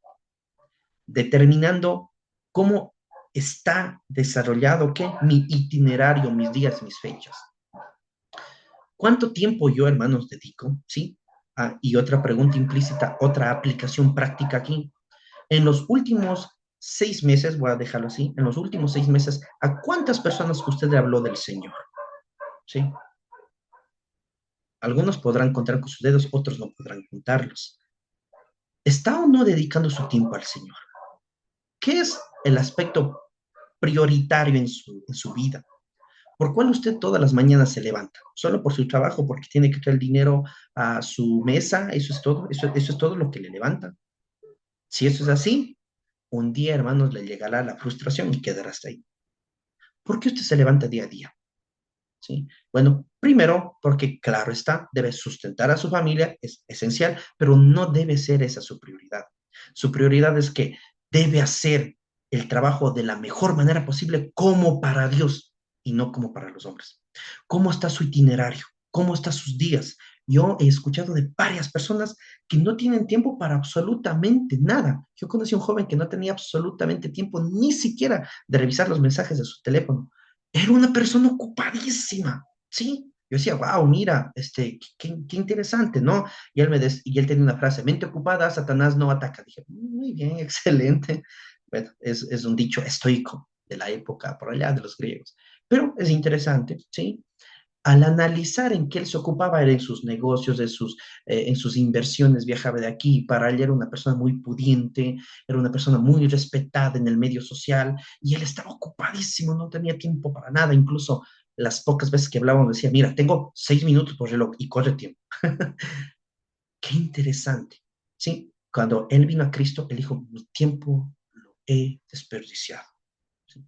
Le impactó el capítulo 3 de Eclesiastés. Él dijo, mi prioridad era hacer dinero y dejar algo a mi familia y que sepa mi nombre y que mi nombre quede ahí. Y tenía un ego muy alto, no era muy egocentrista en este punto. Pero él cambió sus prioridades. ¿Sí? Cambió sus prioridades. ¿En qué está mi prioridad? ¿En qué se van las 24 horas de mi día? ¿Sí? Me encantaría tener más horas, sí que unas 27 horas, pero no. Todos tenemos 24 horas. ¿Cómo usted la desarrolla? ¿Sí? ¿Cómo los que trabajamos? ¿Cómo hacemos que el reino de Dios avance cuando tenemos un trabajo de 7 horas, 8 horas, 9 horas? ¿Cómo usted lo hace? ¿Sí? Sus prioridades. Mi tiempo está desarrollado en base a mis prioridades. Así de sencillo. Y a modo de pregunta, ¿y en todas mis prioridades es esta mi prioridad? ¿La de extender el reino de Dios? Si su pregunta es sí, hermanos, amén. Hay un himno que cantamos, ¿no? Venga, venga a trabajar, venga a obrar en la viña del Señor. Sí, adelante, venga. Pero si su prioridad son otras cosas y no el reino de Dios, usted está desperdiciando su tiempo. Usted y yo conocemos varios creyentes que su tiempo lo desperdicia, ¿sí? Lo desperdicia mucho. Conocí también de cerca a un joven, ¿sí? A un hombre joven, que él dedicaba 3 horas en el gimnasio y no está mal. Bueno, no podría decirlo, no soy nutricionista ni soy fisioterapeuta para examinarle si está bien o mal. Pero él trabajaba, era un hombre responsable, un gran hijo, un gran esposo, un gran compañero para mí, pero él, su prioridad era Navidad, fin de año, cumpleaños, no sé, incluso hubo una ocasión en la que hubo un terremoto fuerte aquí en Ecuador, creo que en el 2016, y él esa noche se fue al gimnasio y dijo, no, todo puede ser menos faltar ese lugar. Esas son mis prioridades. Hay muchos jóvenes hoy en día, ¿sí? Que tienen ese conflicto estoico, por así decirlo, no en su concepto de filosofía, sino de amar su cuerpo hasta el límite de, ¿qué? Llevarlo como un ídolo. Decía Juan Calvino en alguna ocasión, nuestro corazón es una máquina de ídolos. Cuando pensamos que ya dejamos de idolatrar algo, hasta darme en cuenta, estoy amando mucho más a mi esposa que a Dios, estoy idolatrando. Amo mucho más a mis hijos que a Dios, idolatría. Amo muchísimo más a la iglesia antes que a Cristo, idolatría. Amo muchísimo más las almas perdidas antes que a Cristo, idolatría. Y así usted, hermano, vea cómo hemos caído fácilmente en este aspecto de idolatría. Sí. ¿En dónde baso yo la mayor cantidad de mi tiempo, de mis horas? Es en donde está mi corazón. Esas son mis prioridades. ¿Sí? Y usted debe comprender esto en relación al tiempo. La mayordomía de los bienes, ya nos vamos acercando al final. Vamos a rogar a nuestra hermana Magdalena, solo dice así, Magdalena, que nos ayude en Proverbios 11:25, ¿sí? Proverbios 11:25. Mientras lo busca, nosotros vamos ya a analizar el argumento. Bueno, mayordomía de los bienes, ¿sí? Quiero servir a Dios con mis bienes, con todos mis recursos, con todo lo que el Señor me ha dado. Recordemos que estamos hablando de mayordomía, así que no me pertenece, todo le pertenece al Señor. Si es así, debo entender que los bienes son inmerecidos. ¿Quién tiene la astucia esta noche de mirar al cielo y decir, Yo sí me merezco esta casa que tengo. Yo sí me merezco los zapatos que hoy que me compré. Yo sí me merezco esto, yo sí me merezco aquello. Esta es una de las frases o cosmovisiones o filosofías. La filosofía es un estilo de vida o filosofía de los no creyentes. Si aquellos que no aman al Señor, ellos dicen, me merezco esto, me merezco este sueldo, me merezco este trato, me merezco esta casa, me merezco este traje, me merezco el respeto de la gente. Ellos piensan merecer algo. Aquellos que hemos vuelto a la vida, porque estábamos muertos en nuestros delitos y pecados, reconocemos que los bienes son inmerecidos, que no merecemos nada. Usted tiene un sueldo para sustentar a su familia. Amén, hermano, porque usted y yo no merecíamos eso. Mas, sin embargo, el Señor nos ha colocado en nuestras manos para saberlo administrar. ¿Sí? Debo entender, hermano, entonces que los bienes son inmerecidos, que no he hecho nada para merecerme eso, pero que el Señor me lo ha dado. Por lo tanto, que debo ser agradecido por lo poco o por lo mucho. Esto es interesante. El ser agradecido por lo poco, por lo mucho, no está llamando la escritura, la Biblia, no está llamando a que un grupo de personas llamados cristianos se despojen de todo tipo de riqueza y solo vivan en la falsa humildad llamada pobreza. No se refiere a eso. Se refiere en el lugar y con los recursos que el Señor le ha dado, con sus bienes. El Señor le ha dado 20,000 casas. Es una mal ejemplo, ¿no? Pongamos solo dos. El Señor le ha dado 2 casas, no se merece, ¿sí? Pero el Señor lo ha dado. Administralo de manera correcta. Si quiere poner una casa en arriendo, hágalo a un precio justo, ¿sí? No sea un dueño de alquiler que ponga un precio muy elevado y que le ponga complicaciones a aquellos que arriendan. Arrienda usted por un precio justo. Amén. No le haga conflictos a estas personas. Claro está, si no dañan la propiedad privada en este punto, ¿sí? Es otro aspecto que quería tocar. Pero usted, hermano, sea justo, ¿sí? Con los bienes que el Señor le ha dado, porque son inmerecidos. Sea agradecido con lo poco, con lo mucho, ¿sí? Recordemos las palabras de Pablo. Él menciona y dice, he aprendido a vivir con mucho, ¿sí? Y he aprendido a vivir con poco. Cualquiera que sea mi situación, Él está bien. Ha aprendido a agradecer al Señor. Así que, consecuente a este silogismo, el hecho de que Dios sea bueno, uno de sus atributos, no necesariamente tiene la obligación el Señor de hacer que yo prospere, que mi negocio prospere. Ahora bien, Pablo dice en una de sus cartas, ¿no? A una de una de sus epístolas. Dice, bueno, qué bonito saber que tú estás avanzando en tu fe, así también como tu alma avanza, así también como de manera física avanza, y hay implicaciones de prosperidad económica. Gloria al Señor si el Señor lo prospera de manera económica. Amén, hermano. Eso muestra mucho dónde está su corazón y muestra mucho también cómo usted está administrando los bienes que el Señor le ha dado, que no son de usted, pero que le ha dado. ¿Sí? Gloria a Dios. Pero no necesariamente porque Dios es bueno, bondadoso, misericordioso, es que tiene que ayudarme y prosperarme en todo. ¿Sí? Esto me lleva a una consecuencia, al siguiente consecuente, al siguiente silogismo. Entonces yo debo reconocer mi lugar en el mundo. ¿Quién es el hombre? Dice David. ¿Quién es el hombre? Para que te acuerdes de él.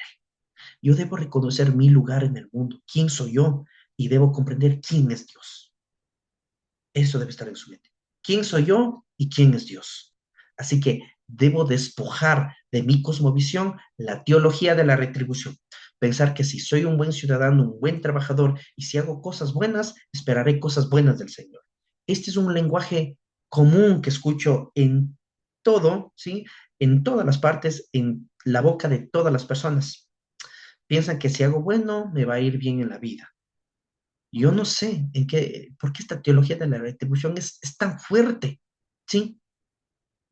Pero es lo que tenemos en la sociedad. Debo despojarme de esta teología de la retribución, ¿sí? Y debo depender completamente del Señor.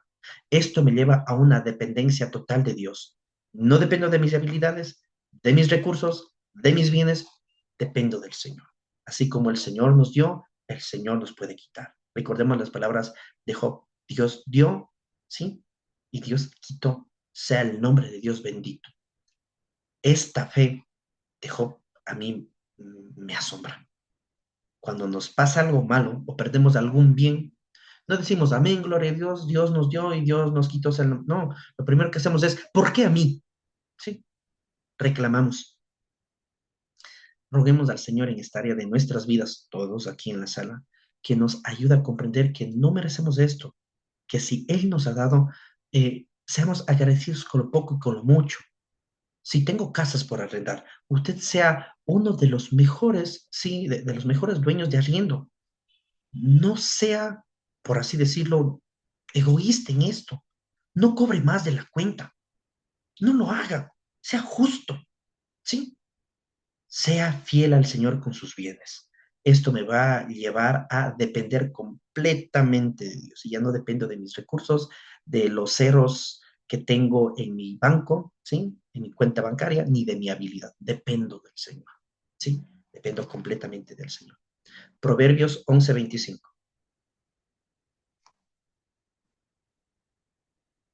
Amén. Así dice la palabra de Dios en Proverbios 11:25. El alma generosa será prosperada y el que saciaré, él también será saciado. Amén. Ujú. Y ojo, mis hermanos, que justo tocamos teología de la retribución y Proverbios aquí no está apuntando a que si haces esto, te va a ir esto. Recordemos que el libro de Proverbios no son promesas, ¿sí? ¿Qué es el libro de Proverbios? Es poesía sapiencial dentro de los géneros literarios. Así que este es un buen consejo, ¿sí? Es un muy buen consejo. No es teología de la retribución. Y eso es interesante. Y esto, no sé si lo vemos aquí en alguna clase dentro del seminario, hermenéutica, es complicado, pero hermenéutica me ayuda a interpretar de manera correcta los pasajes bíblicos, ¿sí? Un muy buen consejo, ¿sí? Tenemos aquí un muy buen consejo.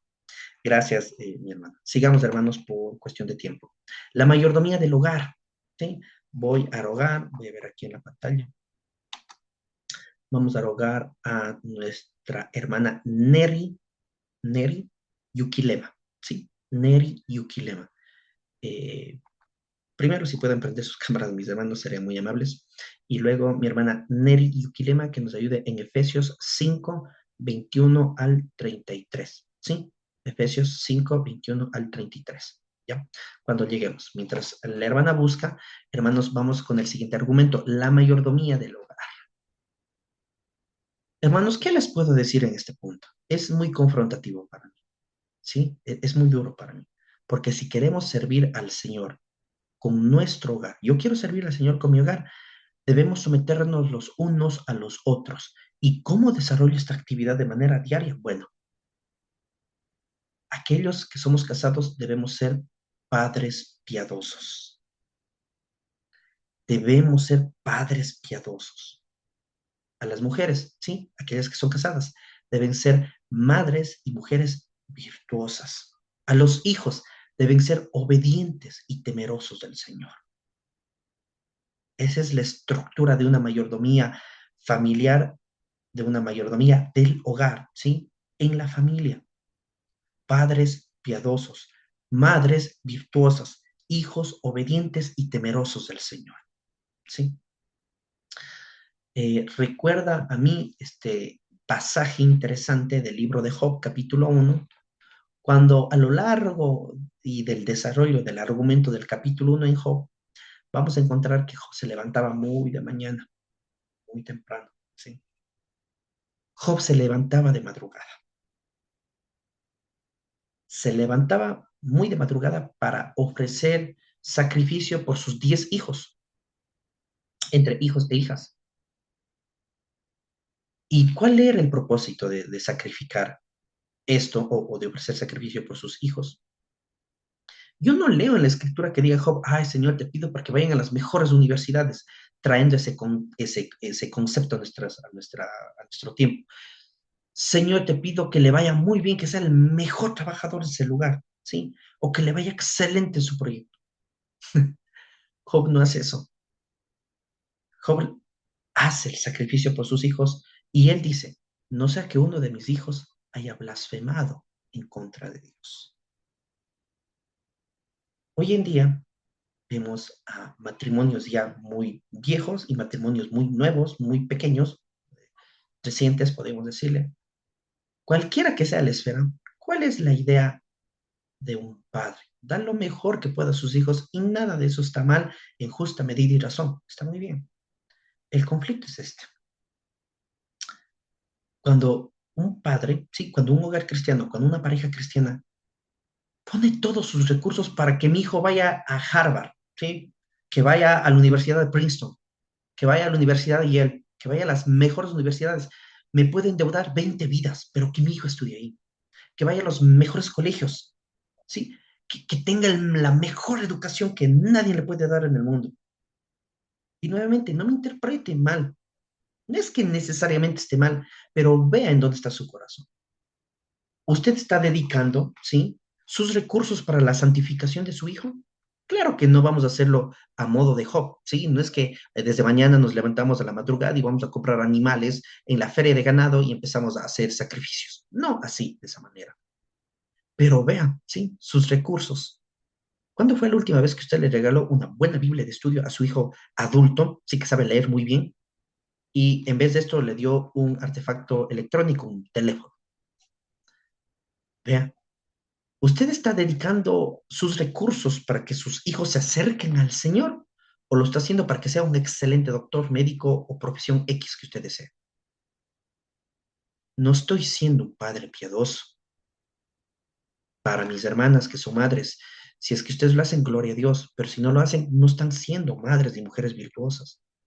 Y esto a su vez tiene una consecuencia. Si un padre no es piadoso, si una madre no es una mujer virtuosa, ¿sí? Sus hijos no van a ser obedientes a sus padres y no van a temer el nombre del Señor. Esto a su vez me lleva a que identifico, ¿sí? Que algunos dentro de un hogar que se llama y que se dice ser cristiano, entre comillas, tienen una fe demoníaca y usted dirá, ¿y en qué sentido? Bueno, el libro de Santiago nos muestra que los demonios creen que Dios es uno. Sí, por lo menos ellos tienen hasta una teología más directa. Vean, los demonios creen que Dios es uno, pero por lo menos ellos tiemblan al nombre de Dios.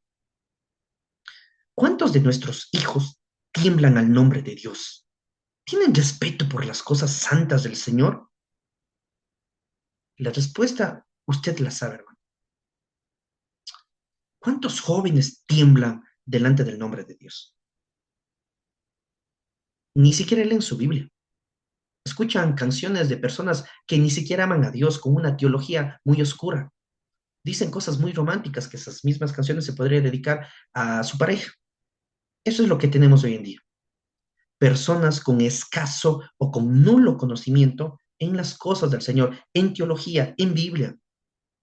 No son padres piadosos. Ah, pero yo quiero que la maestra de escuela dominical sí le enseñe a mi hijo cómo obedecerme. ¿En qué estamos fallando? ¿Sí? Los padres ahora están negociando con sus hijos. Mira, hijo, ya no llores aquí. Te voy a negociar. ¿Me pediste un helado? No puedo darte, pero puedo darte 2 chupetes o 2 chicles o 2 golosinas. ¿Cuándo acá se volvió eso un aspecto de negocio? ¿Sí? Estar negociando en toma y dame, cedo yo, cedes tú. Un padre no ama al Señor. Grita concurrentemente a su familia, hace lo que quiere, ve cosas que no debe, su lenguaje es muy grosero, muy grotesco. Y yo espero que la iglesia o en la escuelita dominical que tengo 1 o 2 horas con los hijos, con los niños, quiero que le cambie para la semana. No es así. Un padre piadoso, una madre piadosa, una mujer virtuosa, van a ver sus recursos, ¿sí? Y van a hacer este aspecto ilustrativo de Job. Lo van a guiar para la vida piadosa de su hijo, ¿sí? Y esto a su vez, siendo padres que tienen autoridad sobre sus hijos, porque hoy en día la autoridad ahora se va con los hijos, ya no con los padres, ¿sí? Satanás no es ningún imbécil en este punto, él sabe que si ataca a la familia, ganará. La familia es la primera institución inaugurada por el Señor, la familia, ¿sí? Y hoy en día tenemos muchas ideologías en contra de la familia. Así que una familia de Dios, consecuentemente al silogismo anterior, es que refleja a Cristo y su iglesia, que refleje el amor incondicional del Señor. Y para todos aquellos que nos casamos recientemente o aquellos que intentan casarse o están pensando en casarse, gloria a Dios, qué lindo es casarse, hermosa es la vida de matrimonio. No, primero no crean a sus amigos, a sus compañeros, que no, que yo recuerdo cuando me iba a casar, no, decía, no, pero ¿por qué te estás fregando la vida? Hasta donde yo sé, es la institución, ¿sí? Que el Señor inauguró. El matrimonio es hermoso. Pero ¿a dónde quiero ir? Los esposos reflejan a Cristo. Es una verdad teológica bíblica. Los esposos reflejamos a Cristo. Hermanos, me falta 100 vidas para reflejar de manera correcta a mi Señor en mi matrimonio. Pero los hombres, sí, los esposos reflejamos a Cristo y las esposas reflejan a la iglesia. Vean qué profundo es esto, ¿sí? Así que una familia de Dios refleja a Cristo y su iglesia. Por consecuencia, el argumento de la mayordomía del hogar es una familia que corre a Cristo. Corren a Cristo. ¿Tienen conflicto en la familia? Vamos a orar primero al Señor. Pasa esto, confiemos en Cristo. Sucede aquello, vamos a esperar en el Señor. Pasa esto, corramos a Cristo. Esperemos en el Señor. ¿Sí? Y esto obviamente no quita su responsabilidad de llevar estos actos necesarios. A ver, si tengo un conflicto económico, pido al Señor por sabiduría e inteligencia que me dé fuentes de ingresos, pero no voy a pasar acostado en mi cama. Salgo a repartir carpetas, digo, disculpen, en la iglesia, si necesitan alguna ayuda, estoy aquí disponible para lo que sea. ¿Sí? Esa es la mayordomía del hogar. Padres piadosos, madres y mujeres virtuosas. Esto da como consecuencia hijos obedientes a sus padres, al Señor, y hijos que temen el nombre de Dios. Efesios 5, 21 al 33. Nuestra hermana Neri.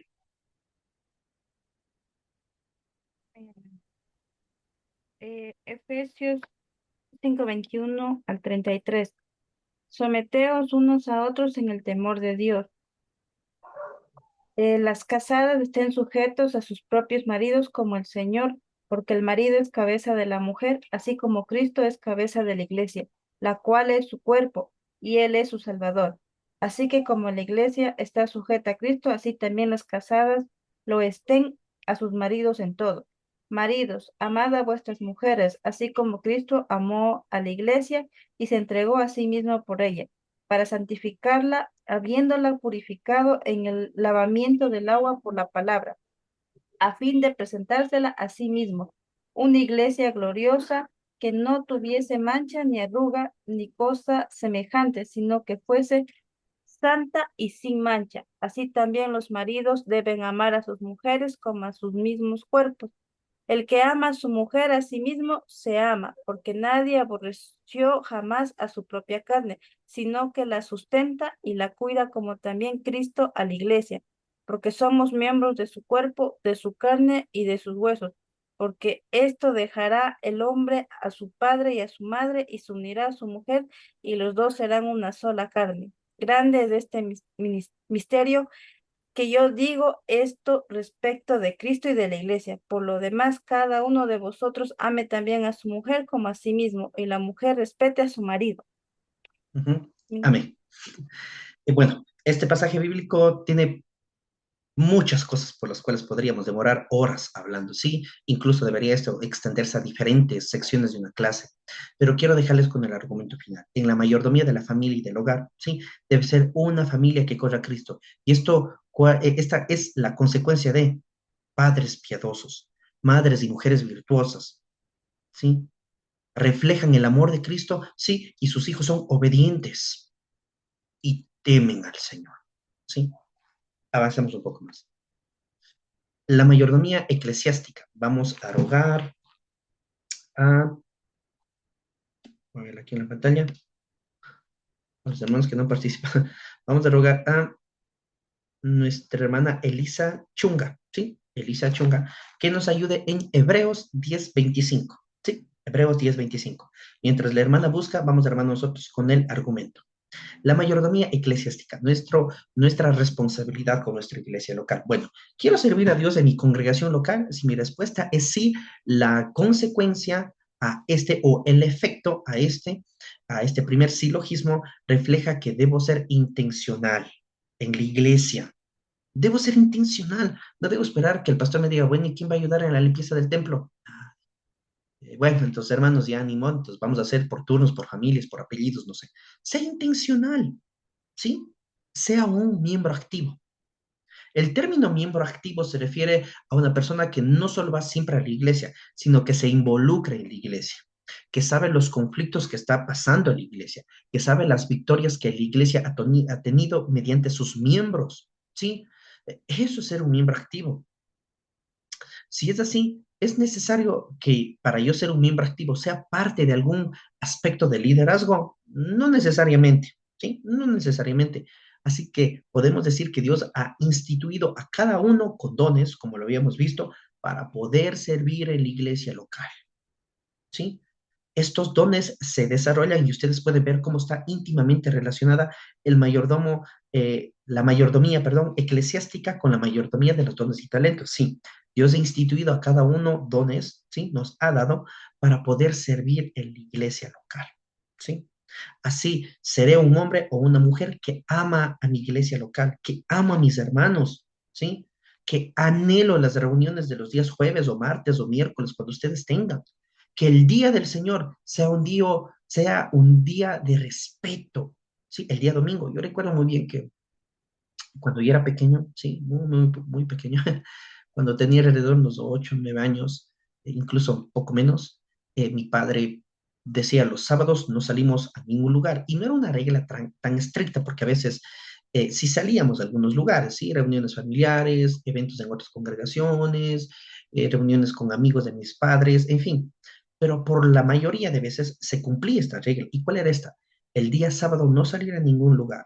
Recuerdo que mi madre preparaba la merienda, ¿sí? Yo estoy hablando en contextos ecuatorianos, preparaba la merienda o la cena para algunos, y era interesante porque teníamos nuestro devocional, ¿sí? Como familia, por la noche hablábamos acerca de lo que mañana mi padre iba a predicar, eh, escuchábamos eso, hablábamos de muchas otras cosas más, y todos el día sábado nos íbamos a dormir temprano.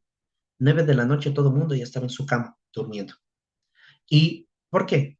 Mi padre desarrolló una estrategia, ya que siendo nosotros niños, los niños, uy, nos encanta dormir. Bueno, me sigue encantando dormir, pero en aquel entonces era un poco más difícil despertarme. Así que mi padre hizo una estrategia interesante. Si me manda pronto a dormir, sabe que Daniel, como es niño hiperactivo, 6 de la mañana ya va a estar molestando por levantarse. Y funcionaba. Hermanos, nunca escuché una alarma para levantarme el día domingo. Nunca lo hice. Ahora es que ya la pongo, pero nunca lo escuché, ¿sí? Cuando era pequeño.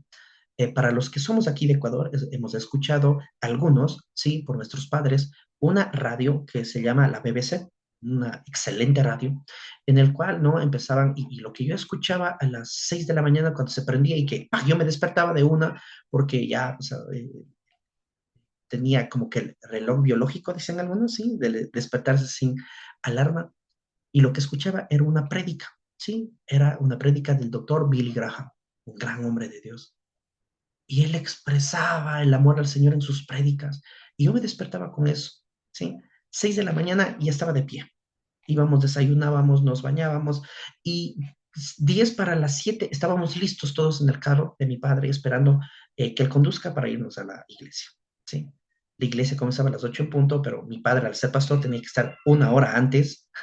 Y les cuento muchas anécdotas como hijo de pastor, qué interesante. Y cuando estábamos tempranos ahí, mi padre cogía, varía a la iglesia, le ayudábamos, acomodábamos las sillas y hacíamos una oración como familia.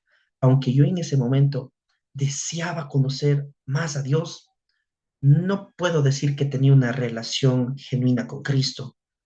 Incluso siendo niño o adolescente, le veía lejos a Dios, le veía como este ser sobrenatural todopoderoso del cual tengo mucho miedo, pero que solo mis padres y mucha gente adulta conoce y yo no. Y así es como el Señor me trajo, sí, hacia Él, me atrajo con sus cuerdas de amor a mis 18 años. Pero esta estrategia que les comento en mi niñez era muy interesante. Se respetaba el día del Señor, ¿sí? El día domingo, el día del Señor. ¿Sí? Qué interesante. Y si vamos a la historia de la iglesia, en teología histórica, observamos que la iglesia primitiva, y por iglesia primitiva me refiero a Hechos capítulo 2 en adelante y todos los siglos que vienen, se reunía el primer día de la semana, según el calendario greco-romano, es decir, el día domingo. ¿Sí? Y se reunían, incluso podemos acercarnos mucho más a la historia y podemos afirmar que se reunían entre las 8 de la mañana y las 10 de la mañana específicamente, ¿sí? Entre la hora tercera, 9 de la mañana, podría serlo. Y tenemos bastantes escritos históricos que afirman que la iglesia primitiva se reunía un día domingo por la mañana para adorar el nombre del Señor, ¿sí? Y toda su liturgia como tal. Pero yo quiero que usted entienda esto. La mayordomía eclesiástica es que usted se involucre en su iglesia local, hermano. Usted está aquí aprendiendo teología, está aprendiendo mayordomía, está aprendiendo otras cosas más. No es para que usted se engorde espiritualmente, ¿sí? No me malinterprete. Es para que usted ejercite, ¿sí? Se ejercite en la piedad. Y usted vaya y difunda esto a su congregación. Por favor, le ruego que sea así. Si usted estudió solo teología para saber más, usted está perdiendo su tiempo, ¿sí? Usted debe involucrarse en su iglesia local. Pídalo a su pastor, ¿sí? Pídale a su pastor que le dé algún ministerio. Bueno, hermano, le voy a dar el ministerio de limpiar el patio. Amén. Involúcrese. Haga todo lo necesario por involucrarse en su iglesia local. Sea un miembro activo, no sea un miembro turista, ¿sí? No venga solo cuando hay aniversarios y cuando hay comida, que la mayoría lo viene. No haga eso, hermanos, ¿sí? Sea un hombre piadoso, ¿sí? Que ama a sus hermanos, que ama a su iglesia local, que ora por sus hermanos, por su iglesia local y que respeta el día del Señor, ¿sí? Vamos con Hebreos 10:25. Hebreos 10:25, no recuerdo quién le di, mi hermana. Aquí está. Sí, amén, hermano. Hebreos 10:25. Dice así la palabra del Señor. No dejando de congregarnos como algunos tienen por costumbre, sino exhortándonos, y tanto más cuando veis que aquel día se acerca. Uy, me encanta, ¿no? A mí me gustan mucho las palabras del apóstol amado Juan en sus últimos versículos en el libro de Apocalipsis. Él al final no dice, bueno, esto es todo, chao. Él dice, amén, ven, Señor Jesús, ¿sí? Y dice, la iglesia dice, ven. Usted debe anhelar la segunda venida de nuestro Señor, o sea, que Él venga pronto en nubes de gloria o que nosotros partamos hacia allá, ¿sí? Amén.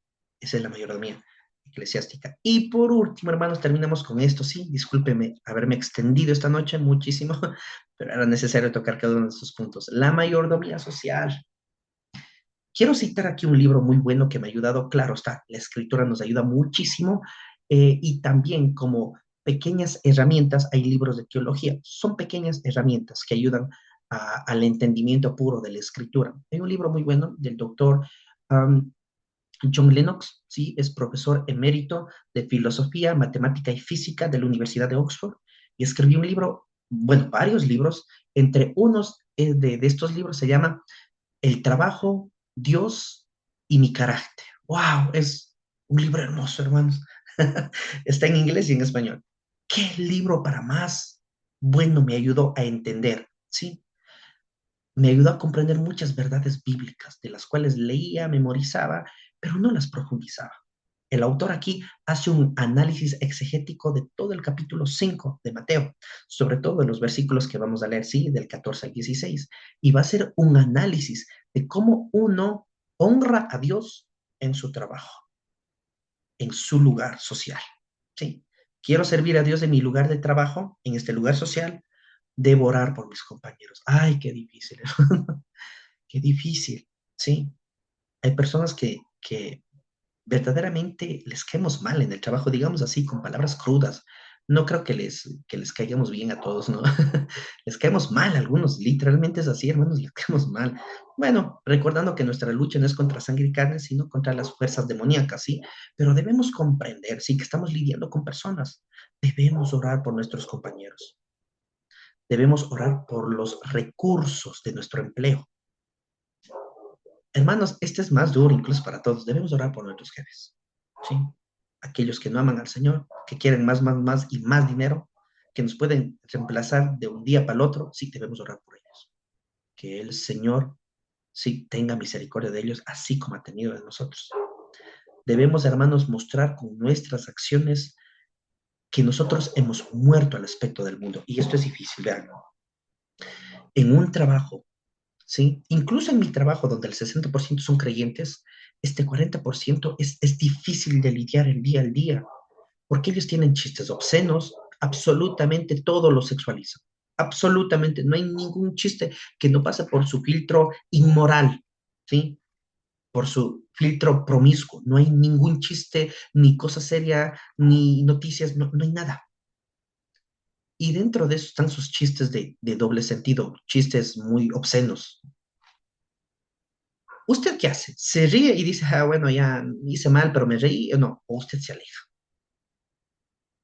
¿Cómo usted se acerca con ellos cuando está trabajando y le presenta el Evangelio? A mí me encanta Navidad, hermanos. Créanme, yo desde octubre ya pongo las luces de Navidad en toda mi casa. Ando con mi gorrito de Navidad siempre. ¿Por qué? Porque es el momento, para mí, en un aspecto personal, es el momento en donde de alguna u otra manera mis compañeros se ponen más susceptibles, ¿sí? Están muy susceptibles, muy, no sé, muy sentimentales también sería la palabra. Y van a sus cenas familiares, con sus amigos, con sus parejas, con todo, ¿sí? Y al fin y al cabo siempre, siempre entra a discusión este tema. Bueno, y ¿en serio Jesús nació siendo Dios? Uy, me encanta ese tema, ¿no? Cristología, ¿ya? Entonces, una de las ramas de la teología sistemática, y digo, mira, sí, y no es tan bonito como lo presentan en videos, en películas, y lindo, y María feliz, y José feliz, y todos felices, ¿no? No es así. El nacimiento de Jesús es muy triste. Vemos aquí a José, una persona adulta, que sobrepasaba los 30 años de edad. Nunca ha asistido a un parto. Vemos aquí a María, una mujer joven. La historia y el historiador Flavio Josefo apunta, incluso históricamente exacto, entre sus 15 a sus 19 años. Era muy joven. No había una partera en ese lugar para que ayudara a María a dar a luz a Jesús, al creador del mundo. Y decía en una ilustración el pastor Sugel Michelet, un gran hombre de Dios. Él decía, pensemos por una vez esto. Digamos que por algún motivo nosotros podemos irnos al evento histórico del nacimiento de Jesús. Y estamos nosotros detrás, ¿sí? De ese establo maloliente.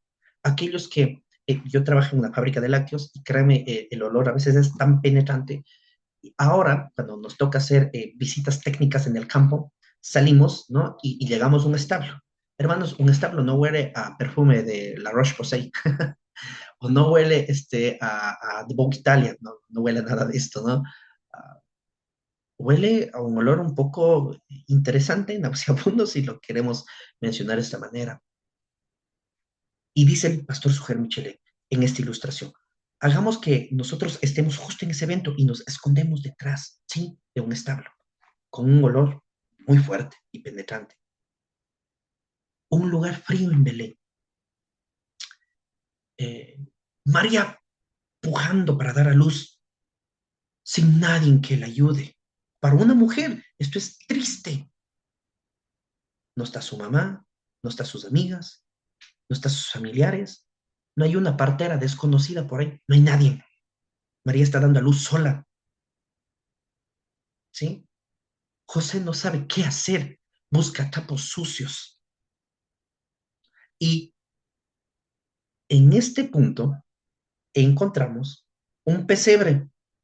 El término pesebre en los tiempos de Jesucristo era un comedero de cerdos y de animales.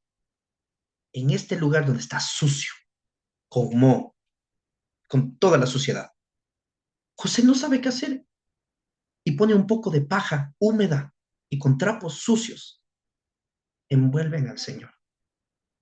Esa es la historia de nuestro Redentor. Cuando usted comprende eso, ¿cómo no va a orar por sus compañeros? ¿Cómo no va a suplicar al Señor por sus familiares que no aman al Señor, que no le conocen? ¿Cómo no va a doblar sus rodillas y decir, Señor, ten compasión de ellos por tanto amor que has tenido por nosotros? Y en esos gritos de María dando a luz sola para una mujer, esto es muy triste, esa historia muy triste. José no sabe qué hacer, improvisa y por un momento se calma. Sí, María, no grita más. Escuchamos el grito de nuestro Salvador. Ese es Dios. Ese es nuestro Dios, el que crea todas las cosas. Se humilla siendo hombre por mí y por usted. Esta mayordomía es la más dura, ¿sí? ¿Cómo me comporto con la gente allá afuera? A veces cuando el semáforo está en rojo, es inevitable molestarse y decir, ¿por qué no avanza si está en verde? Recordemos qué es lo que ha hecho Cristo con nosotros. ¿Cómo no orar por mis compañeros que se burlan del nombre de mi Señor? ¿Sí? Que hacen chistes obscenos, que todo lo sexualizan. ¿Cómo usted no va a orar por ellos? Porque de tal manera Dios ama al mundo y nos entrega, nos da a su Hijo unigénito. Yo amo la Navidad porque veo lo inmerecido y lo bastardo que he sido sin el Señor y lo justificado que soy ahora por Cristo. ¿Sí? Y como conclusión final de esta mayordomía social, ya no vivo yo, Cristo vive en mí y debo demostrarle a la gente que he nacido de nuevo. ¿Sí? El Espíritu Santo hará su obra en nosotros. El mismo Espíritu que levantó a Cristo de entre los muertos es el mismo que mora en usted, si usted le pertenece a Cristo. Claro está, ¿sí? Y es así, mi hermano, como hemos tratado de abordar todas las mayordomías, por lo menos algunas de manera general, sí. Sé que han faltado muchísimos más, incluso en el manual nos falta muchísimo más de conceptos de mayordomía, pero es un nivel básico e intermedio y creo que el Señor nos ha regalado este tiempo para tratar de avanzar, sí, y llegar a este punto. Así que, mis hermanos, vamos a llegar hasta aquí. Voy a detener la grabación, sí, voy a detener la grabación para pasar al tiempo de preguntas.